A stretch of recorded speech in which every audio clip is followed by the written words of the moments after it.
All right, well, for this one, I'm going to use my years of sports expertise to bring down some light on watching the old sports game. All right, so last night they had the Green Bay Packers and the Chicago Bears play on Sunday Night Football for all of America to see. All of America to tune in to the Sunday Night Football. Yeah, that shit's been fake as fuck for years. Like, honestly, how did you waste your time tuning in to the Packers versus the damn Bears? Like, you knew the Packers are going to win. It's freaking obvious. Like, if you thought the Bears are going to beat the Packers, you're out of your mind. You don't know anything about football. But regardless of that, actually, I don't even want to say you don't know anything about football. You don't know anything about the system they're running because the Packers are probably going to be in the playoffs and Bears ain't, and they weren't going to get this game after the first week. Oh, and plus, the other thing you guys forget, Packers basically started a trio of wide receivers that were rookies to start the year. Week one, start them out, nothing, no experience in the NFL. You think they're going to win that game? You're out of your mind. They probably threw the game on purpose and probably just threw the wide receivers out there to the flames and cook them up right for the first game because they knew they were going to lose no matter what. All right, well, that's my opinion on that one, but we'll get into the idiocy of wasting 3 hours of watching Monday Night Football. All right, you're going to roll into work in a couple of hours because it's like 6 a.m. Monday morning right now. All right, you're going to roll into work in a couple of hours and you're going to be talking about the big game and the big win last night at the water cooler at work, and all you're going to do is talk a bunch of shit that you're going to talk about every week. Doesn't matter what game you watch. You're going to see the same script, same game thing play out. I mean, I'm going to go into some gambling on this one. I'm going to go into the gambling right now. All right, so, I'm going to use the example. I was just thinking of it. Example of betting football as a prop. Like, say you bet a game. They give you the opportunity to bet a safety every game. Like, you could bet a safety every game for the rest of your life if you wanted to. You really think about it? If you're going to cash on a safety bet, that happens like once a season for maybe a quarter of the league every year. And that's, I don't know I might be wrong statistically on that. Somebody could prove me wrong if you want. I don't really care.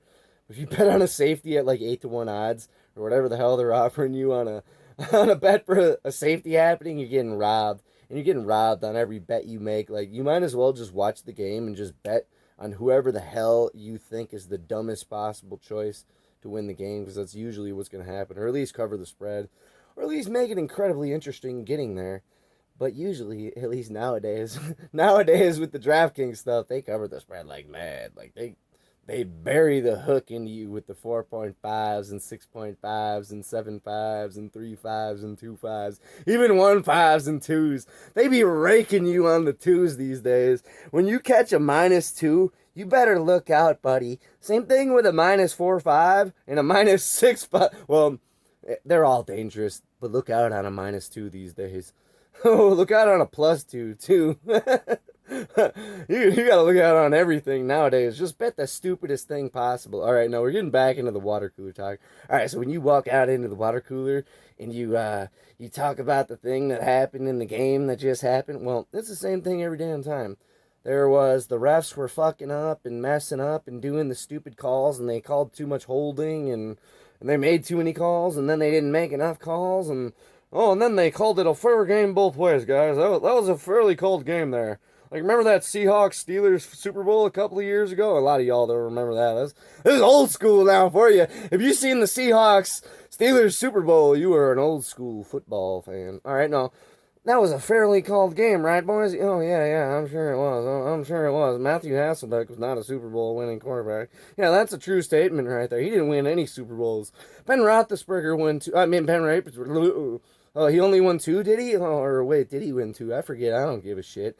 This is going to be gold, buddy. All right, so when you're at the water cooler and the guy's talking about the ball that the guy almost caught, or the ball that the guy didn't catch, or the one that he fumbled on the ground, and thank God that guy was there to dig it up. Or, oh man, if they would have took that one to the house when they clearly took it to the house, even though the video replay, and then they got the rule book that they bring. Oh, let's look at the rule book here. What does the rule book say?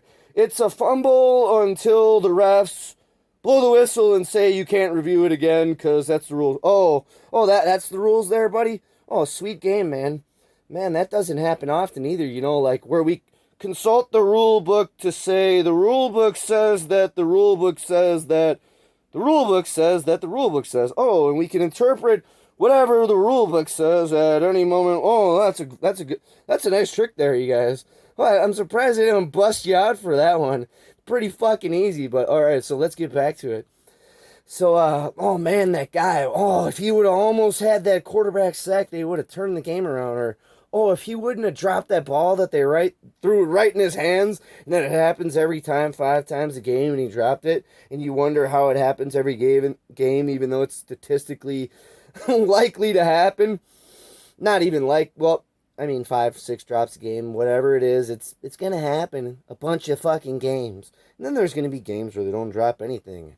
Well, that doesn't happen too often either. But all right. So when you're at the water cooler, whatever play that they told you about that you spent 3.5 hours watching the damn game, like you didn't have to spend 3.5 hours. You can go to YouTube and watch the highlights after. You don't actually have to commit your life to this nonsense to be able to talk about it to these idiots.